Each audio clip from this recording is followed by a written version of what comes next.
when investing like the 1% fails. It's a new article from CNBC that was out this week going over Yield Street and some of their failed investments from the crowdfunding site. Investors flocking, after the Jobs Act of 2012 that allowed for crowdfunding of real estate projects and other similar private investments to everyday accredited investors.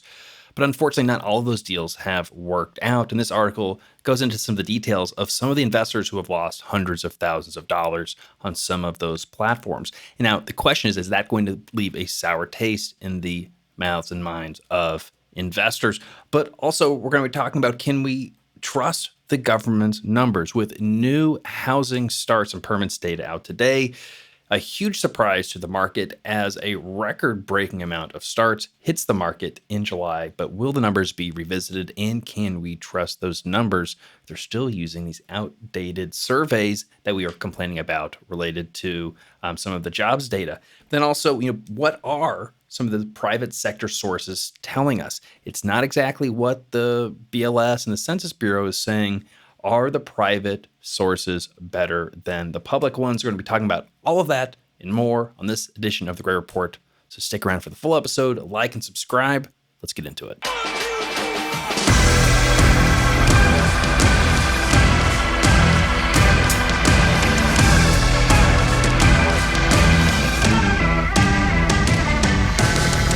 Welcome back to The Gray Report. Bring it back once again. Director of Communications and Marketing here at Gray Capital, producer of The Gray Report, Dr. Matt Bosnagel. Matt, hello. How's it going? Pretty well.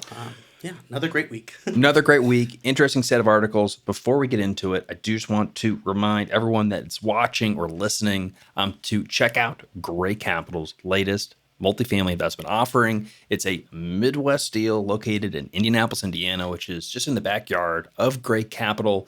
It's a really attractive 292-unit luxury apartment community. It's in the Greenwood, Indiana, which again is an affluent suburb just south of Indianapolis. So if you are a accredited investor, highly recommend checking out the deal at graycapitalllc.com/investinflats. Schedule a meeting with the team. Love to have a conversation with you about it. Let's get into the report, Matt. We love doing good deals. The last couple of years have been challenging. Ups and downs, high interest rates, lower rent growth. Some operators have been able to get by. Gray Capital, I'm really proud of where our deals are. We're still distributing, no distress. Partially that's because of the markets we're in. Partially because we're operators, we've been able to navigate some of the challenges.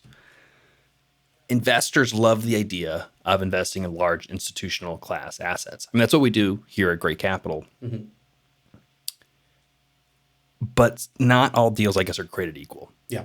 And this recent piece by CNBC really highlights, unfortunately, when private market investing goes wrong. Yeah. When it seems easy, it seems like you can go on the internet, make a couple clicks, invest into a couple different deals, get diversified, $25,000 here, $50,000 there. It all ended up being a little too good to be true, unfortunately, for some investors. Yeah, I think that it makes me feel kind of bad about the investors. It makes me think about what are you supposed to do, and how, obviously, how can you prevent it yourself? And I think the takeaway from this whole article, it did seem a little bit like, I don't want to say biased against Yield Street, but they kind of didn't pull any punches when they were outlining Yield Street's involvement in their history and some of the things that have been through. And maybe my bias, because I thought that this is a great idea to allow people that now are these allowing crowdfunding? Yeah, like crowdfunding, allowing non-credited investors to invest in deals that typically were limited to, you had to be accredited, which means you have to have enough wealth or have a big enough income, or some kind of combination of the two. But these were mostly still accredited investors. And so a lot of what Yield Street was doing, and, their similar crowdfunding websites, CrowdStreet was another popular one. Mm-hmm. they still had to follow, the SEC, exemptions, rules. And so Yep. most of them were still 506c, exempt securities, meaning that they're a security, but they don't have to register it with the SEC in the same way other securities are. And so Yeah. they go and get these Reg D 506c exemptions, which means that they can advertise, but you have to be an accredited investor. Okay. You can invest not always necessarily on these sites, but as a non-accredited investor, sophisticated investor, but not into projects that are advertised publicly. The exception to that is that there is a thing called Reg A. And the Jobs Act that was passed in 2012 really created these new securities exemptions. Reg A does allow non-accredited investors to invest in private offerings such as real estate. The hard part with Reg A, though, is that the regulatory compliance is significant. So it's much more expensive to set up, cost prohibitive for real estate deals, like a single real estate deal, to be honest. It's basically like you're going through and doing a mini IPO. So it's a lot of reporting. Yep. And so for like just a real estate deal, it's not worth it. And also, frankly, and I agree with you that the idea of that, someone being able to invest a couple $1,000s here and there into a real estate project, getting access to that is, I think, a worthwhile endeavor. From the operator's standpoint or a syndicator, you have to think about it from like the numbers and the fact that you have to manage all those individuals. Yeah. Well, I mean, we're raising. We're raising $25 million right now for this project. What if they were Indianapolis. $100 investors or $1,000 investors? Just think about it. Yeah. I mean, we're all of a sudden we're having to 2,500 or 25,000 investors. It's a lot. It's a lot. Yeah, that's a lot at $1,000. You can't call that many people. No, and if people are investing $100, good luck. It's just never going to happen. Yeah. I mean, it could happen. But you've got a lot of individuals, and the person that's going to sue you is not the, the $1,000 investor, the $25,000, the $50,000 investor. It's going to be the $100 investor who is just looking to, cause some trouble. And that's what happened to Grant Cardone. I mean, yes, a small investor that's looking to cause trouble, or that $1,000 investor is a bigger chunk of someone's income. Maybe they're making $50,000 a year, and that's a huge chunk. And so exactly. But again, I still think that in this case, it seems to be like the thing I'm asking myself is, what did investors know? Should a typical investor know? And what did Yield Street tell these investors? CNBC kind of almost made it seem like they were not sharing information, but what they described seemed to be actually like pretty much the rules of the road right now. So I want to just read this quote by you and see if I'm off base here. Yield Street, only customers participating in a specific fund get information about its performance, and Yield Street labels its investor updates confidential, warning customers that the information in them can't be shared without consent from the startup. While not uncommon in the private markets, those limitations make it hard for investors to know if their experience is unique. Well, the experience of not being able to share that information, I don't think that's not unusual, is it? No, not really. No, that doesn't necessarily prevent anyone from sharing the information. Obviously, some of the information has gotten out, but they are private investments, and a lot of times that information is confidential to the members of that company, LLC, or that fund. So that's really not too crazy. Where I think things are missed, and I think what's led to some of the feelings of being of wrongdoing, not even fully wrongdoing by Yield Street, but maybe a little bit of a lack of fiduciary duty, or some oversight, a lack of oversight. Is this whole idea of underwriting and who's responsible, and these investors are assuming that Yield Street or any of these organizations, I don't have any knowledge to Yield Street how good or bad of their process. This is just from the articles. I have a quick question though. Their investors are assuming that Yield Street's doing the work of underwriting and vetting the deals. The problem is, Yield Street can't be an expert on every single asset class and know everything. They're relying on the sponsor's information. Okay, that was my question. And so they should be verifying that information, but I think in many cases they may be taking the sponsor's kind of word for it a little bit too much. That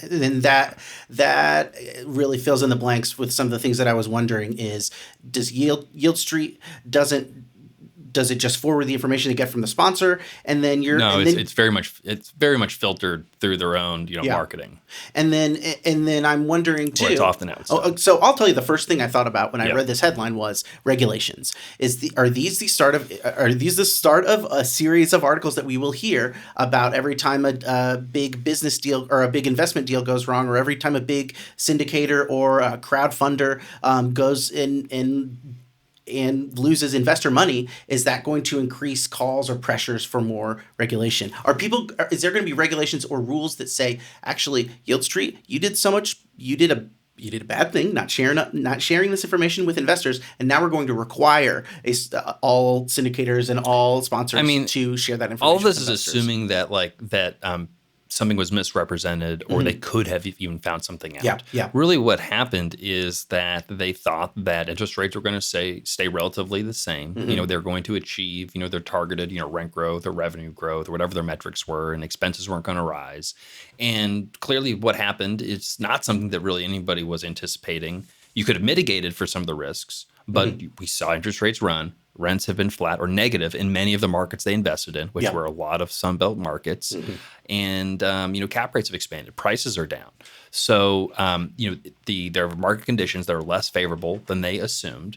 And so that doesn't necessarily mean that Yield Street, anyone was wrong. It's just that they may have been a little bit over aggressive, and they didn't have enough risk mitigating practices in the way they put the deals together. Okay. But from your question about regulation, this is just investing. Even the investors that CNBC interviews, they're not necessarily saying that what they did is illegal, or there should be new laws that don't allow this to happen. I think that, and this is the case with many investors, they look at themselves, they made the decision to invest. Yeah. They were the ones that relied on Yield Street and trusted Yield Street. And so maybe it was misplaced trust, but ultimately it was their decision. In terms of compliance and disclosures, I'm sure that those PPMs were, 100 pages long, going over every single potential thing that could go wrong. At the end of the day, it's investing, and investments don't always work out.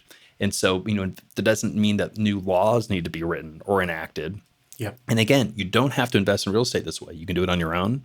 You can invest direct with a syndicator like Great Capital, who's doing the deals directly, not going to a middleman like a crowdfunding website. You can also go to a REIT. That's where what I was thinking. A lot of I see crypto trying to use blockchain on the for real estate, which I think is a really interesting concept.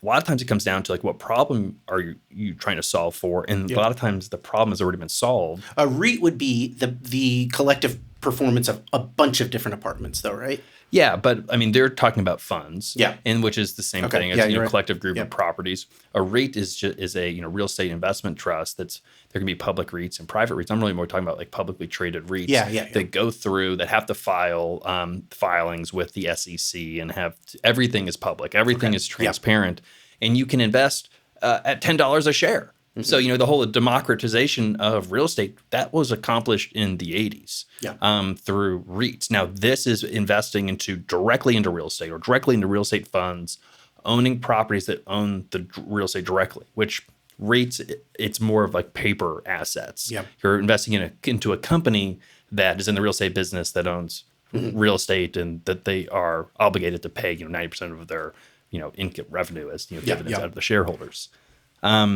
So there are advantages. You have tax benefits of investing to private real estate. Obviously, it's what Great Capital does. Just the big difference between a Yield Street or a Crowd Street, there's a bunch of others that are out there, Cadre, is you're essentially investing through a middleman who is going out and vetting sponsors or not vetting sponsors. Yeah. Those sponsors put their deals on the platform, and you're investing through that platform. Okay, yeah. So this is the story that they use as the anchor, because there's always, whether you're talking about high rents or investors losing money or something like that, you got to have that hook. And the hook is a guy.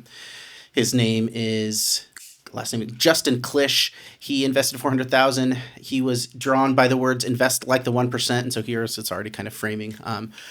He invested in two projects: a luxury apartment building overseen by WeWork's Adam Newman, and a 3-building renovation in the Chelsea neighborhood of New York. Each had targeted annual returns of around 20%. Is that high? Does that seem high? Yeah, I'm not. I mean, I guess not maybe really. not at the time. Okay. 3 years later, his little hope I of don't know. seeing I his mean, money targeted again. annual, average annual returns. Is it an AAR or an Yeah. Okay. IIR? All right. It's reasonable enough and probably sounds right for what they would be advertising. Yeah. Yeah. 3 years later, little hope of seeing his money again. Nashville project total loss, and the Chelsea deal needs to raise fresh capital. So that's probably that's a capital call.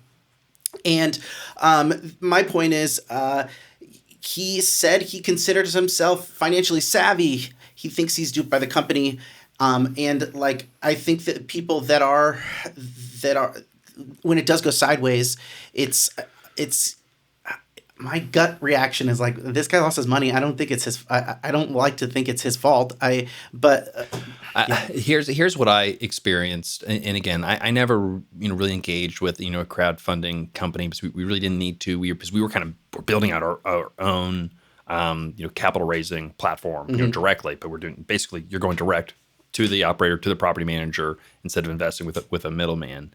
But what I saw happening is that these crowdfunding websites really like to work with groups that have a decent, good pedigree, decent track record.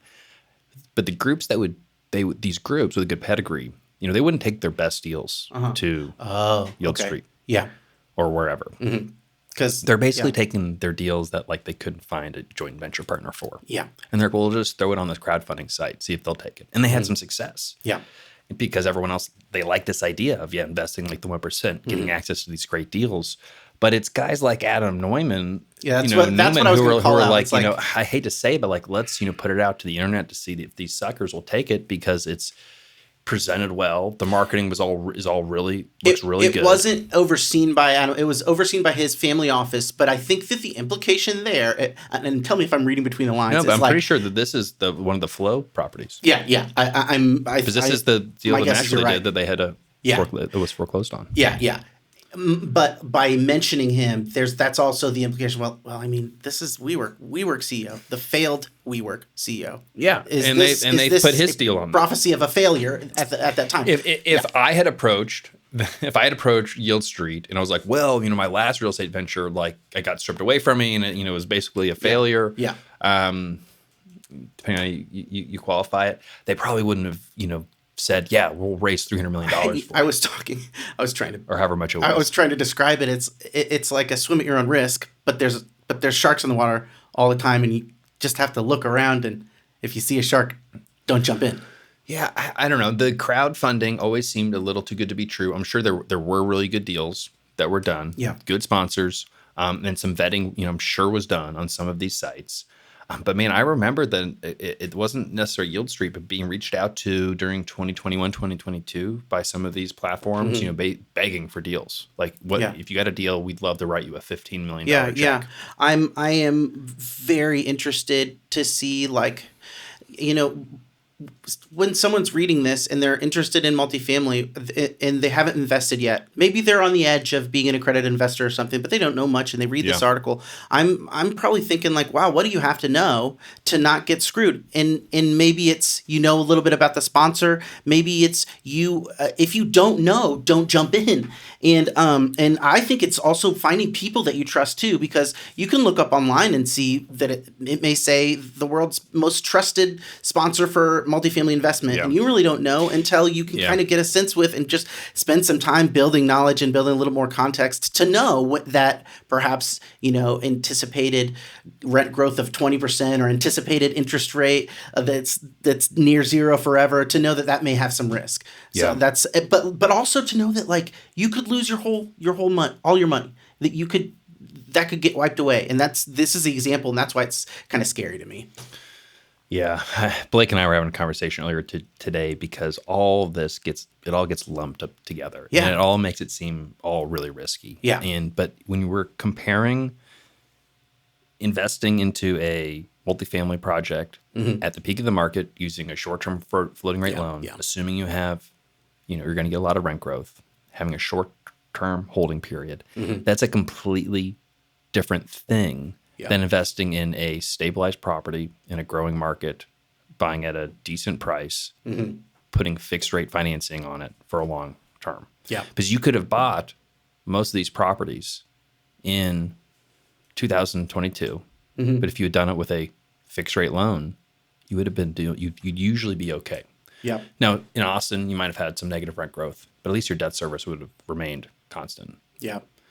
And so it just the two strategies couldn't be so different. The risk profiles couldn't be so further apart. Yeah.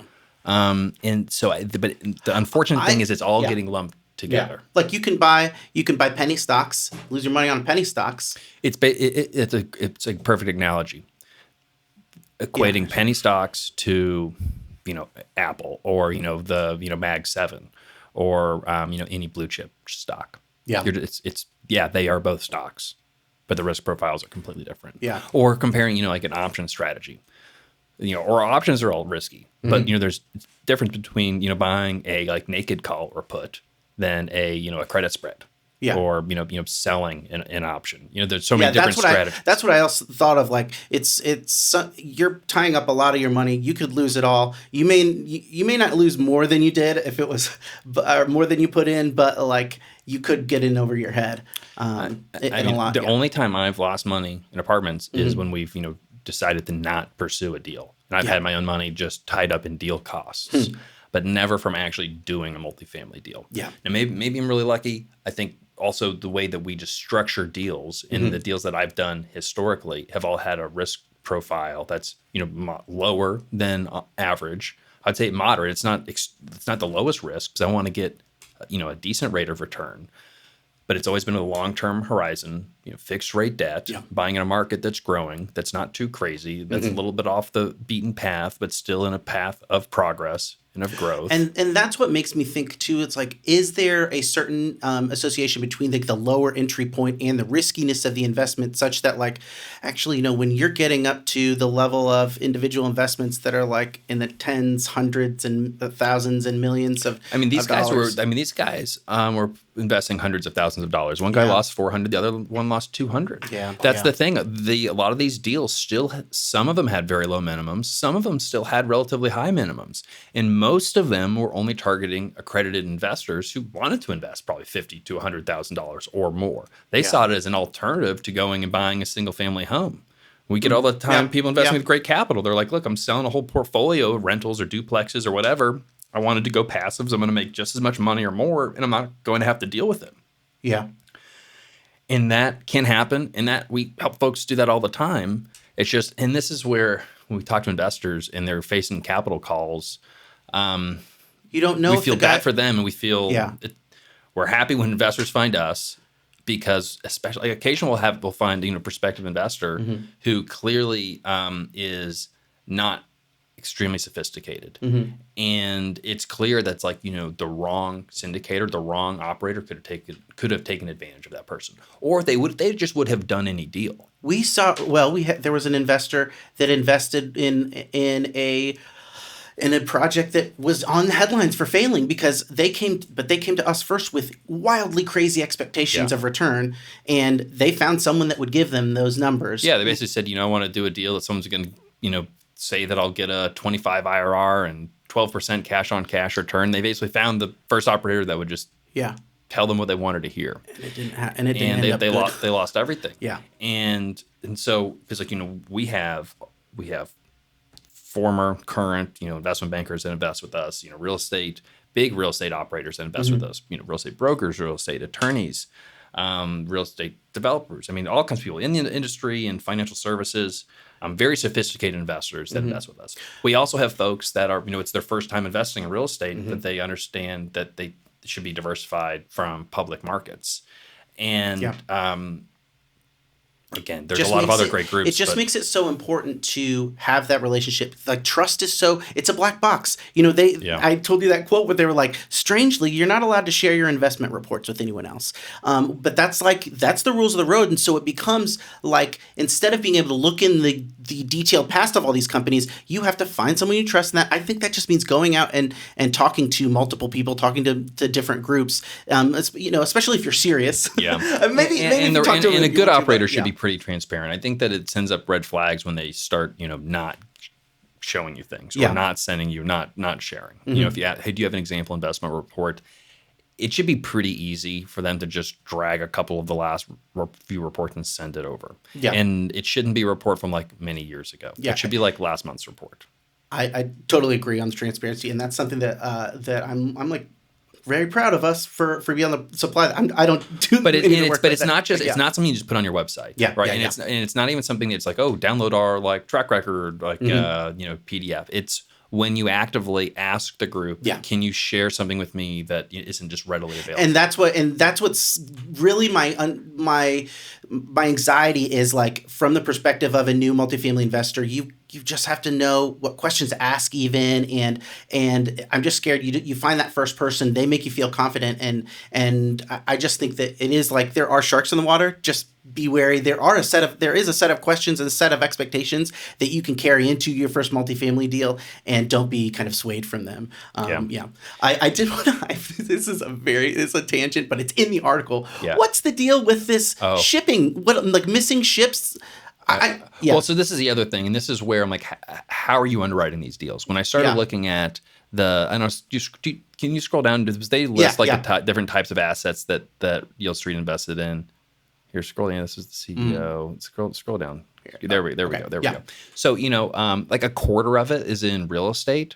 And then there's a lot of other stuff including transportation, short-term notes, a little crypto, legal finance, structured notes, art, and then this story about how they had all these bonds related to cargo ships that they basically lost 13 of the ships, and you can't be an expert in everything, and maybe they had an art expert, a crypto expert, a legal finance expert, but that's just a lot to have expertise in, and to tell prospective investors that we've done proper due diligence and we fully understand this investment.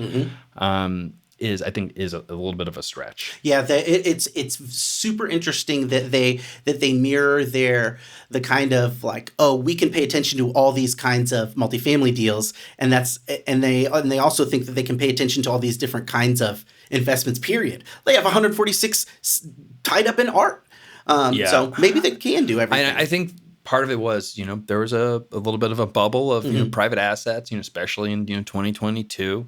There was free money. It's the whole NFT craze and art craze and all this stuff, and people were looking for yields, and we're going to get a little bit more yield, and especially as the prices are rising everywhere, so yields are going down, and then you see these opportunities like cargo ships. That I think part of the concept is. At least I don't understand how they were financing them or holding the bonds associated with them. But the idea is you invest in these cargo ships that aren't necessarily brand new. You cash flow them. You have operators that are operating them. They're moving stuff around. You're getting cash flow. And the exit is basically you're going to achieve a good return just by scrapping the boat at the end of its life and getting the profits from the scrap metal. But what was happening because of some regulatory changes and the shipyards not delivering as many boats because they were delivering cruise ships or the cruise ships were in port during COVID. Is that these ships were having their lives extended, and so instead of being scrapped, they were either resold for a higher price, or they were just staying in service and continuing to cash flow. And so the returns are how they lost 13. So I've seen these deals and some of them look attractive, but I don't how they lost 13 ships. They all have transponders. I don't understand. But that's the first thing they scrap. But if you're losing transponder, I'm just saying. But if you're losing the ships, maybe you're in the wrong business. You need to specialize a little bit and more. It does seem to rhyme with that idea of, oh, I can pay attention to all these multifamily deals and put my mark, put my imprimatur on it, and then I can do the same thing kind of for all these other different asset We types. figured out one asset type, and they weren't losing anything. Yeah. There were no losses, Yeah. and so it was like, why not go in all these little esoteric investments? Yeah. Because people thought that they were, they're diversifying away from the stock market, and it's sexy to be like, yeah, I've got a cargo ship deal, and it makes me think of institutional investors, these big companies that are investing in multifamily. They don't pretend to know everything, and they're buying up like large quantities that have like an aggregate effect, and they are not trying to pick and choose and have people come to them with their little tinier deals, and they're making money in the aggregate. They are very much making the decisions that they can digest as an organization. And I think that there may be that big trade-off between, if you want to open a lot of different investments to a lot of different people, the risk is just going to be higher because of the scale. I agree, and I think it goes to show there's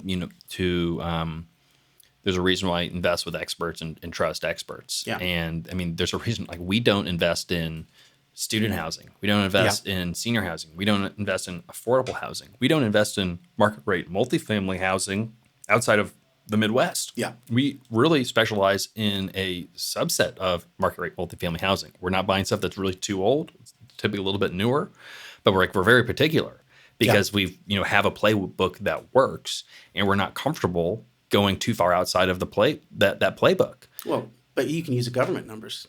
Those are so easily trust those. Oh, exactly. I'll just use the census numbers, the BLS. That brings us to the next segment, Matt. Thank you for the transition. Oh, no problem. If you saw my eyes light up when you said the word trust, I was like, making a connection. You made it. Can we trust the government's numbers? Matt, we've been talking about this for several weeks. Really kicking off with the BLS data on the jobs report several weeks ago. Yeah. Not as strong, a lot of revisions. And it led us to say, this is important information. And it's not necessarily correct. Jay Parsons is calling some of it maybe even misinformation. Mm-hmm. We brought it back up when we were talking about CPI and the way that they calculate rents. It's really the backwards way to get there. It's not the most accurate, but shelter comprises 36% of CPI. We've got a big Fed rate cut decision that's going to be made over the next month. And they're using numbers that aren't good numbers. Yeah. They're using numbers. Now, I will say the most charitably is that they're slow, and and that assumes that this jobs revision is accurate as well. But so we've got new numbers on starts. Yeah, we've got new numbers on starts. Can we trust it? I don't think we can trust it. I think we got to wait a couple months. So, as far as I know, they have 2 months after each month. So these are perhaps the preliminary multifamily starts, and then the next 2 months they can adjust it. I think we're going to see some revisions in the next 2 months. Otherwise, things aren't exactly making sense. And this all goes to the point that you were making earlier. They're relying on surveys. They aren't relying necessarily on the data from sales or from other external private companies like NAR or Case Shiller or whatever, or Moody's or any of like these data companies independent sources, that independent and external private that have been more or less tested by the market, and they wouldn't be around if they were giving out inaccurate information. But they are still relying so much on these surveys that I was looking for, and actually this was in a comment to a Jay Parsons post on LinkedIn, but that's just a digression. This census put out, all right, let's look into external sources. Let's look into private sector data sources. And they did that. They started looking into it in 2015. I haven't seen really that much evidence of progress. At least they haven't been very vocal about it, because the last update to that document was like 2 years old. I think the last progress I saw was in 2017. And so I think this is at the census. So they were looking at updating their methodologies on reporting permits and starts data utilizing independent and private. Can we data. use something other than surveys? And the biggest thing, I didn't get any evidence that they're like aggressively pursuing other sources like that. I did get a sense of how important surveys are to them. They have an outline in this article of how difficult the question is. Is it difficult? Does it involve sensitive information? And how long by seconds it takes to answer each question, like how much do you make and how many units are there and all this kind of stuff is in there. So a And lot of statistics on the surveys for the statistics. exactly, that's how, to me, that's a statement of how important it is to them to have this perfect survey. But even in today's world, even a perfect survey, they're not going to get back to you, which goes back to what I was saying last week. Let's just require them, put them in jail if they're not answering surveys. Oh, okay, well, let's maybe slow that down a little bit there. Yeah. But okay, so let's bring people up to speed. People Totally. are at, what are we talking about? Yeah. July survey of housing starts. Mm-hmm. It's a huge uptick for July, for especially multifamily starts. And this is an environment where everyone's been saying, Matt, that we're not going to be building. We're not building anymore. Interest Yeah. rates are high. Investment sentiment is down. So you think that the numbers are BS? It's just going to be revised down, or break it down for us? I think that the sample that filled out that survey for this month, there are people that fill it in late. I think the people that filled it in late said, actually, we're not starting anything. And everyone that filled it in early or on time said, oh, yeah, we're building a lot. So it's just a misrepresentative sample. And once the late people come in, we'll get a better sample that is based on a more fuller picture, and it'll be weighted and it'll be revised down. That's my assumption. Yeah, that just sounds wildly inaccurate. Slow, I think. Of a process. Yeah. But so I guess the only thing that does make sense when I started looking into the numbers of where I can that sort of tracks. I'm not saying that the numbers are accurate, but let's say that they're proportionally correct. Is that the most gains that I saw were in the Northeast? Mm-hmm. Because at first when I saw a record high supply, I was like, that's not good. I was like, can the Sun Belt sustain any more supply coming online? I mean, there's Austin's had still has negative 8% rent growth. It's compounding. Can we support more supply? But when we dug into it, it's so much of the new supply is in the Northeast. Yeah. Where the Sun Belt is basically flat, a little bit of a decline. The Midwest is flat and a little bit of a decline in terms of new starts. Yeah. Permits are down. The starts is where the jump was. Permits are actually I think down month over month and year over year. But the Northeast, it makes sense because the Northeast has been experiencing an uptick in demand over the last year. There's been a lot of positive rent growth, in New York, Boston, a lot of these northeastern markets that had, a slow period of growth during the pandemic, but have really been on the rise since, as folks have been moving back to the city, apparently. Yeah. There wasn't as much construction in those markets, and so much capital is located in the Northeast, in New York and Boston and Philadelphia. They're getting burned on Sunbelt deals. Mm-hmm. They still have dry powder, and they are able to underwrite positive rent growth in the Northeast. Mm-hmm. So they're seeing a market in their backyard they know and understand, and so those developers are building in their backyard. Yeah. At least that makes the most sense to me. Yeah. What I'm excited about, if that's all true, and whether the actual numbers are accurate or it's proportional, is that in the Midwest, we're still seeing strong demand, positive rent growth, but not as much supply in the future if we have less starts and further less permits. And so, again, it's not necessarily how much demand there is, it's the intersection of supply and demand. Yeah. We're seeing the Sun Belt negative rent growth, even with strong demand, it's because of the record high supply. Yeah. In the Midwest, solid demand, but really low supply. That supply is staying low while the demand is remaining elevated. It really sets the Midwest up for some positive trajectory and fundamentals. Now, in this Reuters, in this Reuters article, they have U.S. housing starts aggregated across everywhere, including single family, duplex, and multifamily. And it does look like it took a dip when interest rates increased. So the dip started at around 2022, and then it's hovering now around a little bit of a lower point.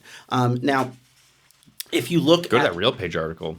Oh yeah. Oh well. Yeah. Well, they've got a graph. Yeah, that graph is new supply they project for next year too. But I just want to complete this thought for just a second. So that was overall. This is multifamily specifically. So not only this is where you may be right. Maybe we shouldn't even trust the revisions, because since Q2 2024, the census measure of multifamily starts has increased. So a year of increases. That's what the census is saying. Now, if you look to private source, like let's say like CoStar, let me find it here. Well, I guess there we go. I'm sorry. So this is the CoStar source. It from the same period shows a decline. What data is CoStar using? Are they not using census data? And this is the I conversation. know. Sorry, am I beating you to it? No. But It's a good question. what is the private data for starts? Is it Yeah. are they their own surveys? Are they calling, or they just are aware, doing market intelligence of who's building what? So I only was lit on to because these housing starts numbers came in today, and this is kind of the discussion and the thoughts that I've been having. I asked Carl Whitaker, it's just an example, and he said that. I was like, where do you get your data? Where should anyone get their data? He said, we produce our own permitting forecasts and also leverage Moody's Analytics for their permitting figures. We also collect new starts data from our in-house research team. So when we talk about starts permit supply, it's a confluence of primary and secondary sources. So they're looking at a bunch of different things, and they're probably, doing the number crunching that we sometimes do with John Chapman, who I asked, and he's like, I'll get back to you. So we'll have something to follow on this. And then I did ask CoStar. They just haven't gotten back to me yet. But yeah, thanks to Carl Whitaker for and he also said, look, as for the census numbers, honestly don't know what to make of it. To me, it's a data set that's, at least for now, too noisy to reliably use. Got it. And the noisiness is one thing, but the fact that it's showing... This paints a very different picture. Yeah, exactly. These construction starts, really precipitously going down from the peak of 2022. Yeah, so this, you go up, this, you go down. Now, I think that we should exclude Q3 because that's... Isn't that just because it's not complete? Yeah, because it's not complete.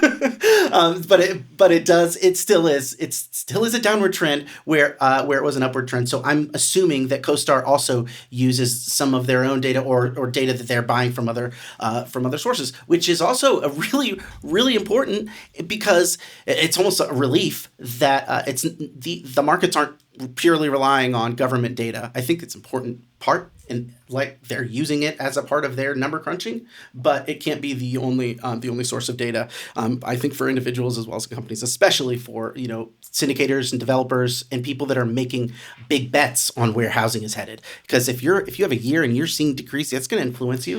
And it's not just the developers making the bets on to build more or not to build more. It's also, again, going back to macroeconomics and monetary policy, the Federal Reserve is looking at the strength of the housing market. Are their current policy rates restrictive or not? And when they see an indication that, well, there's all of these starts in the middle of the summer, our policy rate can't be too restrictive. The housing market, is still pretty healthy because people are building all of this. But if that's not actually the case, and it's actually much slower, and starts and permits are really declining, again, it just paints a completely different picture. And you could see in a scenario of where they don't cut rates as much, or they even leave rates unchanged, or even extreme, very low probability scenario where they even tick rates up in a little bit, because they see they look at PPI accelerating, they look at some other reports that come out. They look at the up instead of the down. They look at the up instead of the down, and they say we need to keep rates the same, and then the revisions will come and they'll say, look, that was a huge mistake in retrospect. But to me, we have to be just honest with ourselves about the quality of this data, and take the politics out of it. Where there's less staff working in these organizations, it's probably a strange working environment and culture, being not sure if you're ever going to get fired or not. The quality of the data, I think, should be in question. Straight up, people aren't filling out the surveys like they weren't, right? Like they were 10, 20 years ago. I think that's a huge crisis. And I think that so much of their apparatus, they're down, they're analyzing how much cognitive load each question is and how many to the second, how long it takes you, which is super important, but it shouldn't be as important as looking at other sources, maybe as like trying to plug in some other kinds of data. It's like they have to support their survey industry. They're serving, exactly. They have a bunch of infrastructure already in this method, and maybe it is the best method, but I'd like to think there are other. It's not. I know. Everyone knows it's not. I was talking 2 weekends in a row. I'm talking to my friends, and they're like, BLS, what is that? I was like, sorry. Bureau of Labor Statistics. So that's my cocktail party conversation. We're a lot of fun at the party. Can you go to this real page? Totally. Because talking about markets with deep supply drops in the next year, and again, this is just where the private market data is just painting a different picture than if you see the headlines today. I mean, again, this is smoothed out, obviously. But so we're looking at a chart right now. U.S. annual apartment supply is scheduled to drop off It's got apartment supply and then scheduled annual apartment supply, forecasting a little bit in the future. And it's a pretty smooth, Yeah. drop off going back to, pre-pandemic levels, by second quarter of 2026. Yeah. Yeah. It does seem like this slowdown is compelling. There's no reason not to believe it, and this is one of a series of pieces of evidence that would go against the census numbers of like high starts. I think that they're probably factoring in starts and permits information in when they want to project here, and there's just not the trend that you'd see. You would probably see if you're factoring. So let me try and guess at this. So if this bump up here, maybe in Q3 2024, well, does that translate in 2026 at all? Like there is a little bit of overlap between the increase in the starts that you saw in the Fred and then Sure. the decrease here. So which to me means that perhaps RealPage did not see this in the same way that CoStar didn't see an increase in multifamily starts. I think that maybe RealPage is doing that same analysis. And I also wonder, they're crunching numbers differently. Are they taking apartment buildings that are 20 units and higher and using that as their subset for multifamily? Or is it truly the 5 units are higher standard across all of them? That's kind of it is remains to be just seen. to keep it the same, but Yeah. Other thing, this was the real thing that drew me to this, I'll admit. They have a list of markets with the steepest apartment supply declines. And, you've got San Jose at the top, which, again, the amount of decline is super notable, no matter what these markets are, but I like to say the markets themselves. San Jose dropping 77.5%. Minneapolis down 73%. San Antonio down 68.2%. And then Indianapolis down 65.3%. This is the projection, is that supply will drop off by 65.3% next year. And then after that, you've got Denver at 62, Milwaukee down 61.9. 6 of the 6 top markets listed here. Now there's 10, but I'm cheating now. Of that top 6, there's 3 of them in the Midwest, which is a pretty decent regional representation. Well, it's interesting because they already were not really oversupplied. I mean, there was Exactly. a good amount of supply that came into Indy and Milwaukee. Obviously, all of these markets, but much in Indy, we know very specifically that it was much more moderated. Yeah. Again, still kind of at a peak, but it was all absorbed, maintained positive rent growth throughout the period. And now we're seeing a huge drop off in new deliveries when we're seeing population growth kind of surge and Indy kind of firing on all cylinders. That to me, that's a really strong signal fundamentally to get into Indianapolis now. Yeah, we have an investment opportunity. That's right. If you're listening at the top of the show, investors, or we'll put a graphic under that maybe. Yeah. No, I do think that that's super interesting, because I also thought that we would see the oversupplied markets like Austin, which is on this list here. It's just at number like 8. But in this list, you'd see Austin at the number 1, or maybe not on the list. Okay, so here's my initial assumption was these oversupplied markets are actually going to have a bigger surge in building, so they're going to actually still be building a lot, and the wave is going to go down lastly maybe in Austin. What actually did happen, or is kind of happening some places, was these big supply markets, proportionally, their supply is going down. New supply is going down. So the wave is coming down pretty dramatically in the high supply markets, but not all of them. And it's Austin is though also a very high demand market. Yeah. I think that there's some in the West here. The only thing that's missing are like a lot of like Northeast or Northwest markets. But like you've got some of the Midwest, some of the South, some in the West. All of these are places where supply is dropping off. Suggests to me that it is a national trend. It's not necessarily wedded to a specific region is feeling it more than others at the moment. I think that's really the only way to look at this is going into a particular market and seeing what's being built. Yeah. And talking to developers, actually understanding deal by, project by project. And it's not that you can always know everything, but having that local knowledge is invaluable compared to these, surveys. Yeah. Which is assuming. And man, that 65.3 is a lot. It's dramatic. I didn't even know. And I'll have to see what CoStar, if that agrees with it. But and when we're also getting I'll get John Chapman on it. I sent him both the Reuters or both the article about the census numbers and the article here from RealPage. But that's the thing we're kind of spoiled, I think, having this data science associate now with John Chapman. He's going to be able. We did this work of projecting supply and permits into the future, and we can see. We can check the BLS's work. Well, and see. that's the thing. I think that's what we're just going to be doing from now on, is just looking at our own data or other private market sources. But we've got the technology now. You don't necessarily need a whole Bureau of Labor Statistics to come up with to run some of these numbers with the types of software that's out there, and somebody knows how to use it. Yep. What did I say at the end of the Reuters?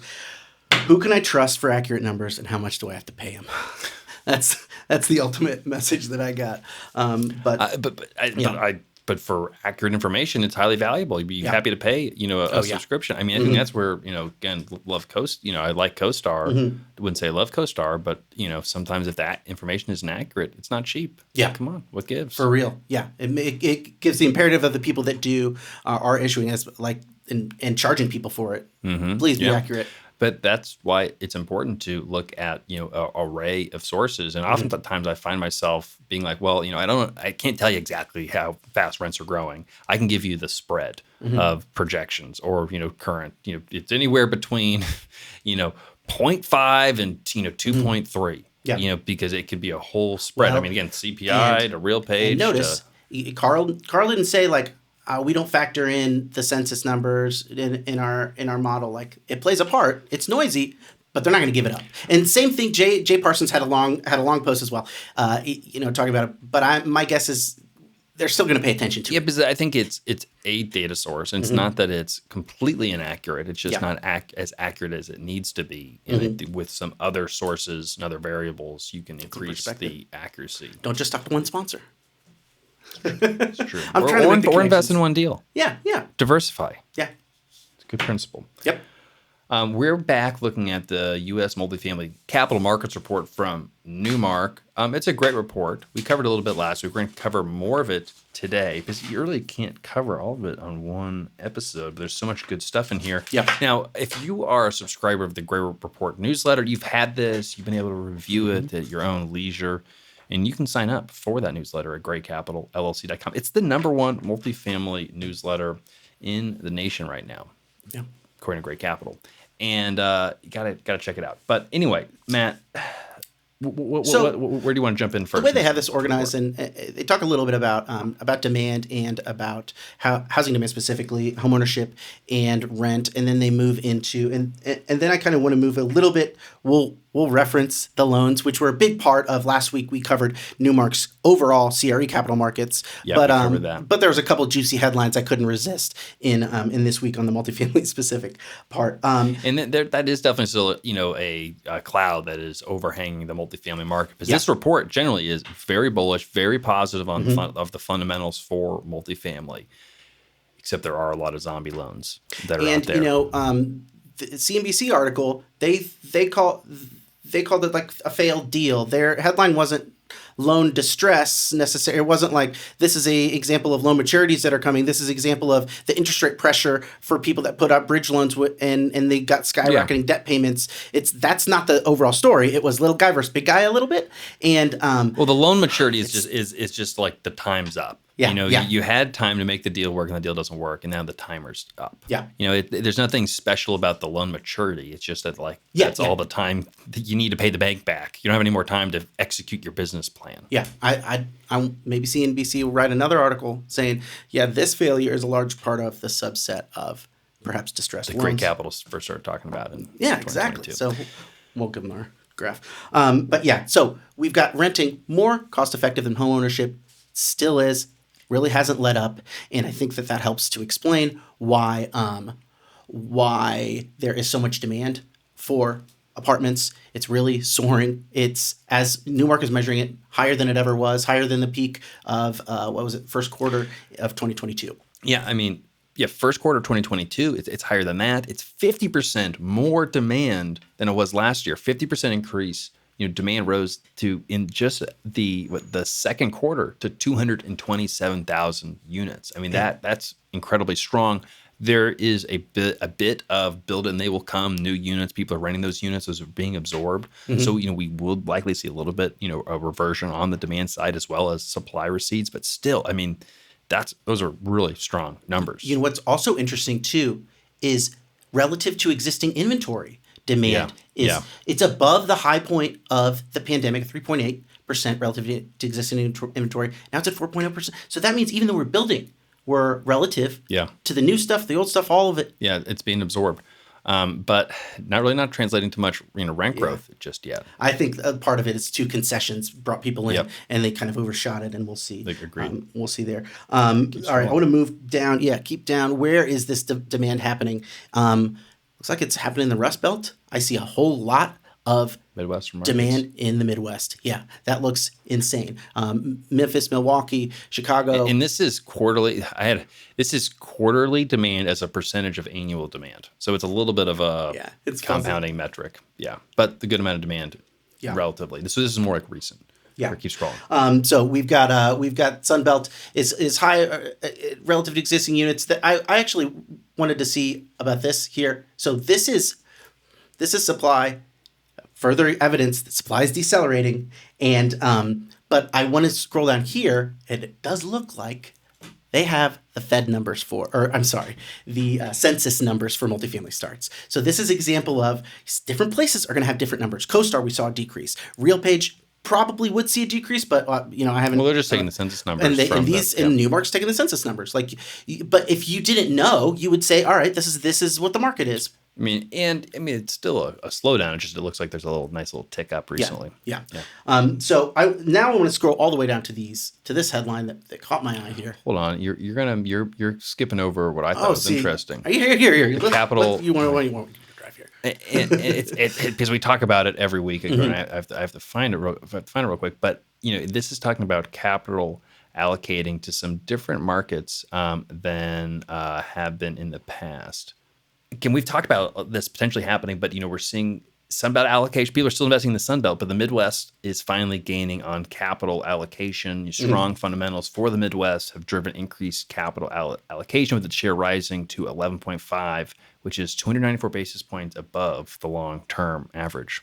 So yeah, that's a lot. So wait, what is it? It says it's shared now. And again, it's still the share of investment compared to all over the regions is still the lowest, 11.5.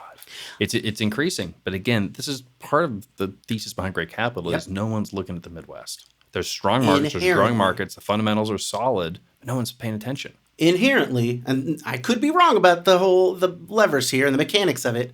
If fewer investors are investing in a market, it's less competitive, prices are lower. You'd think returns are higher. Well, there's opportunities for inefficiency and to exploit those inefficiencies to get outsized returns. The counter argument is liquidity. Oh, there's not enough liquidity. There's not enough buyers. Yeah. It's sufficiently liquid. Yeah. There's only so much liquid that you need. It's like there's a threshold and a gate of where it's acceptable. Yeah. You can get enter and exit. But it's not like there's 50 people, correct me if I'm wrong, bidding on any given apartment in Indianapolis, but there is enough that there will be a buyer at a good price. Plenty, healthy amount of competition, and it is increasing, and this is data showing that it's increasing. Yeah. And part of the, you can't underwrite it, you never would underwrite it, but, the day that those institutions start investing in the Midwest, could be some immediate cap rate compression, just making those markets more institutional. All right, sorry, I jumped ahead. I know, we're talking about loan maturities. And it's a little bit repeating what we talked about last week. There are a huge amount of loans that are coming due. $969 billion in multifamily loans will mature in 2025 through 2027. Now, of those loans, I got to look at the color-coded chart here. If you could scroll down a little more, I wonder if they have a key here. Okay. Of those, I'm not sure how many are actually distressed, but on the following page, they do have a nice juicy headline talking about upcoming maturities heavily exposed to bubble era loans. Bubble era. We were talking around that. I didn't say the word bubble, but I think there may have been like a bubbles or free money. At helicopter money period. That transition between interest rates at 0% and interest rates at 5 and above percent, that's caught people on the wrong side of things. One of whom I think was Yield Street, and there will be more. Man, because there's a lot of loans Well, here. the way they break it down, just for 2025, and there is, I think, there's $314 billion of loans that are expiring just this year. 68 billion of that, or 22%, are pre-2016 loans. So these are deals that have been held for, almost 10 years. These should theoretically be healthy, be able to be sold, be able to refinance or whatever. Yeah. And then there's only 12% of the last hiking cycle, the deals that were bought between 2016 and 2019, only 12%. The next category, as there's 7 billion or 25% of the pandemic liquidity bubble. And that's what we're talking about, these deals that were bought at kind of the peak pricing. Some of them are bridge loans, some of them are debt fund loans. Those are the ones that would be kind of at the highest degree of potential risk. And then, but 41%, which this is a lot, 41% of all of the loans that are coming due are current cycle, which is 2022 to present, which I find interesting because a lot of that could be some of those liquidity bubble deals that were then refinanced and kicked down the road. Because these are deals that have, because we've had low transaction volumes the last couple of years. So why do we have all of this short-term debt? Because if it was a deal that was done 2 years ago, well, if it's maturing now, that means it's a bridge loan essentially. You're not getting, they're not agency loans. We saw that last week. They had that breakdown of how much multifamily loans have gone up. Well, no, that was from new deals. It was mostly from refinances. There was a lot of refinancing, and the way that they were able to achieve those refinances is they brought preferred equity in. Recapitalizations and refinances with preferred equity to bring in the equity gap. Because most of those deals, not all, but most of them had an equity gap. They weren't worth as much as when they bought it, or just they can't get the loan proceeds to roll the debt. You used to be able to get a $50 million loan. Now we're only going to give you $40 million. You got to fill that gap to keep holding it. They're going to go out to a preferred equity investor who writes them that gap financing, that gap equity. Yeah, okay. But they're charging quite a bit for it, squeezing down the original equity depending on how much pref there is. And that's, so if you combine that, I mean, that's 66% of all the loans that are going to be expiring in 2025 were bought between 2020 and today using short-term financing. Yeah, that is a whole lot of any given. And 2025 is a big year. It looks like for maturities in general. I'm going to be very curious to see if the back half of 2025 has more maturities than the first half, and whether they can keep kicking the can. I would assume so, just because there's so much in 2025. I would assume that it would even out. So the concentration would be at the first half of 25. Okay, interesting. Well, it's a little bit repeated from last week, but I think it's a good reminder because, and I thought this whole report again was really good. If you're a Great Report subscriber, get this. You have already gotten it in your inbox. Probably send it to you again. Just go to Newmark. You can get it from them too. But the report is very bullish, I'd say, on multifamily from a fundamental standpoint. And this is a story that we've told many times in the last couple of years. Fundamentals make a lot of sense, but there is just looming dark cloud of all of these deals that were bought, basically deals that just have gone bad or just not great deals. Let me see if I can. If 37 is the last page. It's near the end of the report here, and it doesn't really pull its punches necessarily. There's positive momentum, but not on all the indices. I think that things could still be a little bit shaky. We haven't seen unambiguous great returns and momentum yet for the apartment industry. We just haven't seen this. It hasn't gone down. We're on the edge of something, and I think that there is a great deal of investor interest in there, and we're all ready, and we can see the supply forecast that looks great. It's just it's hard, it's not perfectly clear that we have done amazing in the past year or so. I think that's because again, you see, some rent growth numbers, but you look at those absorption numbers, especially, and you see that absorption is outpacing supply, and you're like, we're in a great spot. But then you see, rent growth numbers aren't positive everywhere, and even markets that are positive. I mean, I just looking at our portfolio, we've posted some really strong rent growth numbers. Some of those deals we've seen good net operating income growth also, but some of the deals really strong rent growth, but we've had expense growth. Insurance Yeah. has increased or property taxes, and so you're not really outpacing that inflation in that expense growth. And so that's the challenge. There are kind of the headlines that look really good, still waiting for things to Yeah. equalize and normalize, where we can kind of get some normal growth and cash flow. And what I wonder about the kind of overall sentiment from the investment market is for a while, we were talking about, let's say in 2023 and 2024, how everyone was so acclimated to big rent, to big returns, big rent growth, and also low rates, and nothing had adjusted yet, especially in terms of like sales prices and all that kind of stuff. And now I think that it really is setting in among investors, maybe buyers and sellers, that like we're in a new place. Things have got to start making sense. And if you can't make sense when things are kind of puttering along right now, then we're not going to buy. And I think sellers are kind of know that, like, there's no fooling these people. I think there's a lot of people waiting for, honestly, interest rates to come down. Yeah. And I think once interest rates come down, you're going to see a flood of buyers in the market. The way I see it, there's 20% of buyers that are active. That's split up between, call it half of that is institutions, the Blackstones, who have been active for the last year, and then kind of groups like us who still have the ability to raise capital and are active in the space. Everyone else is on the sidelines. Or they don't have the ability to raise capital. They're just on the sidelines. They're not doing deals. And that's matched up as inventory is down so much. So it's institutions and the great capitals still able to transact, pick up deals here and there, but not too many because there's only so many opportunities. Yeah. When interest rates come down, I think that's going to be kind of that all clear sign. Because I've just been hearing it from institution after institution, and they're like, we're going to shift back, but we want the all clear. The time to invest, I think, is just before that all clear to get the best pricing. When it's all clear, the returns can still be good, but they're not going to be as good. I mean, it's classic, buy the rumor, sell the news. Yeah. And I'd rather kind of get in on it now where cap rates on we're buying this deal, 2024 construction, growing market, incredible demographics, strong population growth.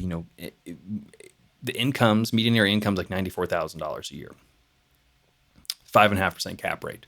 This deal would have been trading for a 4 cap a couple of years ago, or 4.5% cap rate. So if I can put fixed rate debt, buy down the rate, and get call 4. I think right now our interest rate would be like 4.85. So we're getting positive leverage because the cap rate's 5.5. Positive leverage out of the gate. We're going to be cash flowing day one. Again, it's a 96% occupied property, a stable, great school district. We're going to be doing some short-term rentals, improving some of the amenities to get the slightly above trend growth. We're not saying 10%. We're saying like 4 to 5% growth. Yeah. And if we don't achieve that, it's still a decent return. We can't way outperform. I think that's an exciting opportunity to take advantage of today, because if we wait 6 months and interest rates come down, every investor is going to want this deal, and it will trade for a 4.5 cap rate. And then the cash flow is not going to make sense. The returns are going to be too low, and somebody's going to buy it, but it's just not going to be us. Yep. So I think now is an exciting time. If you believe in the fundamentals, you believe that multifamily is going to be around for the next 5 years. People are going to need a place to live, and renting is more affordable, and that's not going to change anytime soon. Either. So if you're a credit investor, you want to take a look. We don't have a lot of room on the deal. We're waiting on a call from a large investor, and if that's the case, we're going to have less than 10% left of the deal. We're almost at the 20 million mark. We'll be at like 21. We're raising 25 million. We'd love to have you on board. Yeah. Credit investors only because of the SEC. So check us out, greatcapitalllc.com. Get all that information. Matt, this is a great episode. Thanks. A lot of good stuff. Yeah. See you next week. See you next week. Usually you said it. I wanted to say it this time.